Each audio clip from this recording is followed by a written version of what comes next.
오랜만입니다. 현재 제가 사역상의 큰 변화와 집중을 위해 올해는 컨텐츠를 올리기 힘듭니다. 그러나 오늘과 같이 책 나눔이나 성경 공부를 했던 것 중에 공유하면 유익하겠다 싶은 것은 요약 편집하여 나누겠습니다. 오늘의 영상은 3가지 책을 나누기로 한 모임에서 한 책에 대한 가이드 영상인데 함께 생각해보면 좋은 지점이 있어 그 3가지 책 소개와 함께 바로 영상 시작! 그 3가지 책이 교회란 무엇인가, 세상으로 달려가는 아이, 신앙 위에 세우려는 엄마, 그리고 일주일 내내 교회로 살아가기라는 책이었어요. 근데 이 책 중에 하나를 한번 살펴보고 생각해보자 했는데 한 권 교회란 무엇인가를 읽으신 분께서 민원을 넣으셨습니다. 민원과 서평을 주셨습니다. 어떤 평가였냐?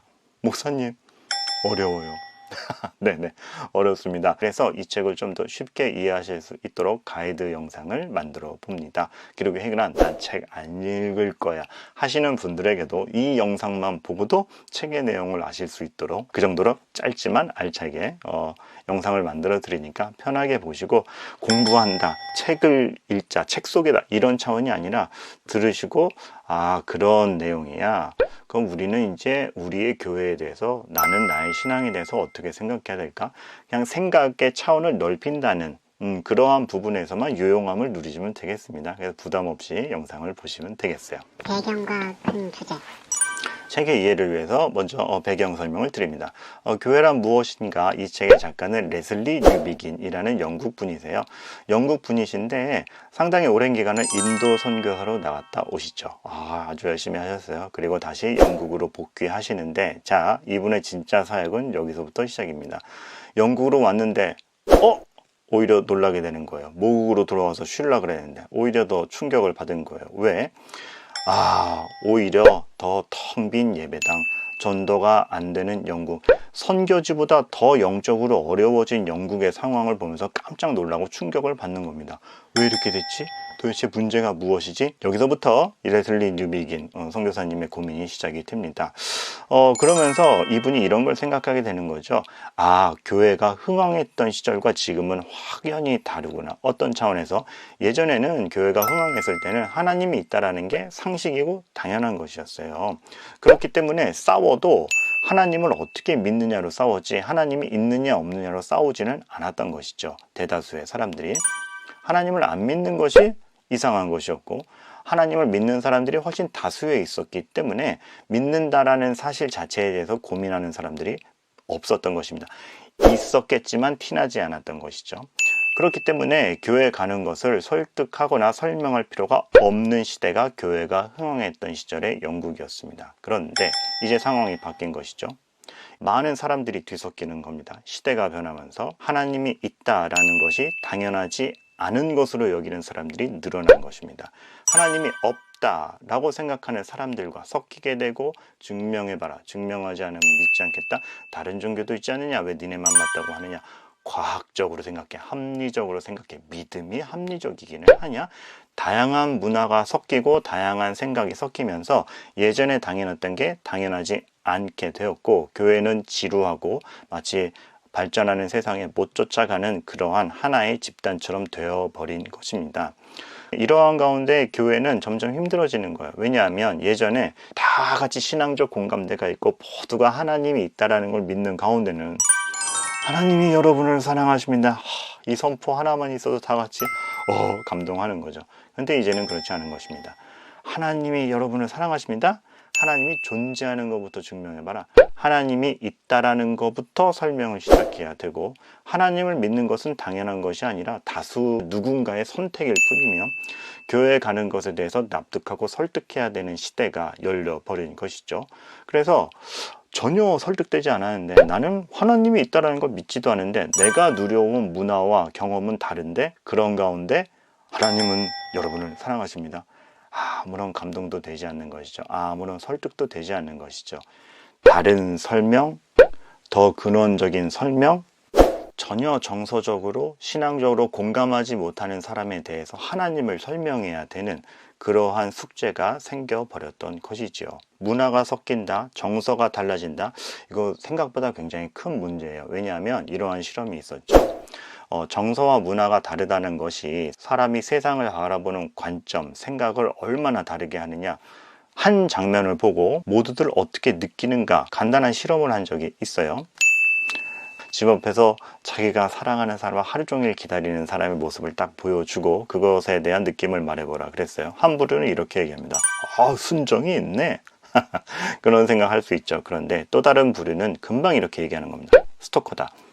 여러분, 자기가 어떤 경험을 했느냐, 어떤 문화에서 살았느냐, 어떤 정서를 가지고 있느냐는 굉장히 다양한 생각을 가지게 합니다. 그리고 똑같은 사실을 얘기해도 굉장히 다르게 받아들이게 합니다. 누군가에겐 감동이 되는 것이 누군가에게 하찮은 것이 되거나 오히려 반감을 일으키는 것까지 돼요. 이러다 보니 정서가 다르고 문화가 다르고 다양한 것이 섞였다? 단순한 문제가 아닌 겁니다. 하나님이 있다라는 사실조차 당연하게 여기지 않는, 그리고 공감이 다르고 다양한 문화가 섞여 있는 가운데 절대 하나의 진리인 하나님을 설명한다? 굉장히 어려운 일이 된 것이지요. 굉장히 고민해야 되는 숙제로 등장한 것입니다. 그래서 레슬리 뉴비긴이 이때부터 본국으로 돌아와서 생각하기 시작합니다. 설명해야겠다. 예전에는 그냥 선포만 하면 다 알아들었지만 이제는 단순히 선포해서는 알아들을 수 없는 이들에게 교회가 뭔지 믿음이 뭔지 설명해야겠다. 완전히 정서가 다르고 하나님이 없다라고 생각하는 사람들이 알아들을 수 있는 설명을 해야겠다. 그래서 교회가 무엇인가를 고민하기 시작한 거예요. 우리가 여지까지 계속 당연하다고 해온 것이 정말 당연한가? 우리에게 당연한 것이 저들에게도 당연한 것으로 느껴지게 하기 위해서는 뭘 해야 되는가? 심각한 고민을 했던 것이죠. 그래서 탄생한 책이 이 책입니다. 교회란 무엇인가? 그래서 레슬리 뉴비긴은 이런 차원의 비교를 해요.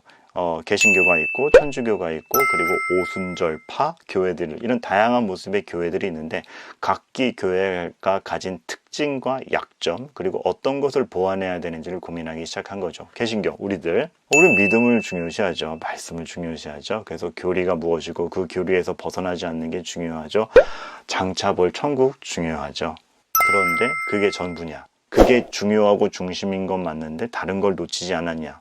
살펴보는 것이고, 카톨릭, 말씀보다 앞서는 교회 조직, 성례, 너무 이 보이는 거에 신경 쓰이는 것 아니냐? 그래서 오류도 많지 않느냐? 그 성례가 중요한 건 또 사실 아니냐?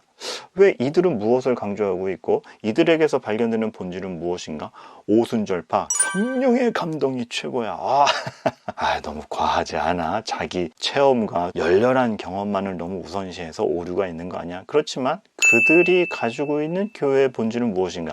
레슬리 뉴비긴은 그동안 당연시해왔던 게 왜 당연하고 그동안 쟤네는 아니야 했던 것이 왜 쟤네는 아니지? 근데 쟤네가 가지고 있는 건 뭐지를 심각하게 고민하면서 교회의 본질을 찾아가기 시작했어요. 그래서 그러한 고민들의 종합을 이 책으로 녹여낸 것입니다. 이 사람의 의견에 다 동의하자는 차원이 아닙니다. 그런데 이렇게 생각해 볼 수 있겠구나. 우리가 놓치는 건 이거구나.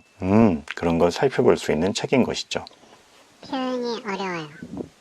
이 책의 표현 어렵죠. 그냥 쉽게 쓰시면 될걸. 가시적 교회, 에큐메니칼 운동, 비가시적 교회, 교회의 표지, 외적인 표지.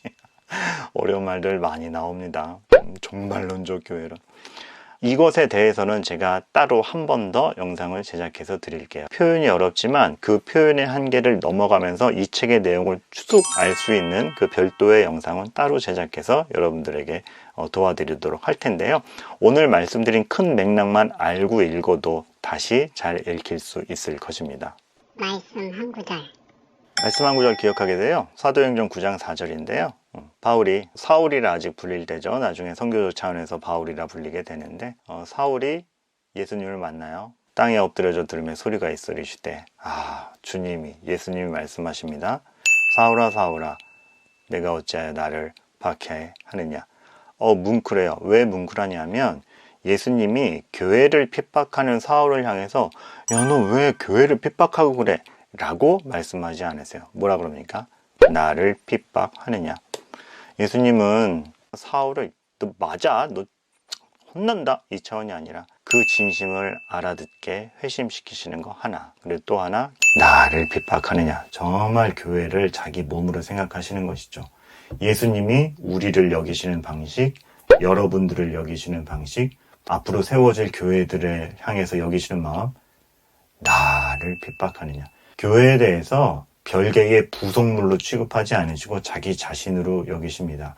교회란 그런 것이고 교회의 성도된 여러분들은 예수님께 그러한 애정을 받고 계신 겁니다. 교회를 잘 세워가는 것, 교회를 통하여 무슨 일이 일어나는 것 관심하는 거 얼마나 중요한 일입니까? 또 얼마나 감동스러운 일입니까? 여러분에게 위기가 있을 때, 고민이 있을 때 예수님이 직접 나서십니다. 나를 받게 하느냐.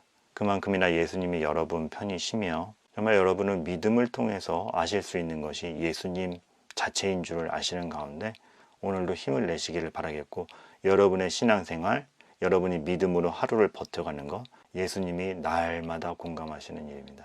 예수님이 날마다 함께 하시는 일입니다. 이러한 소망이 오늘도 여러분들에게 힘이 되기를 바라면서 저는 다음 영상에서 뵙도록 할게요.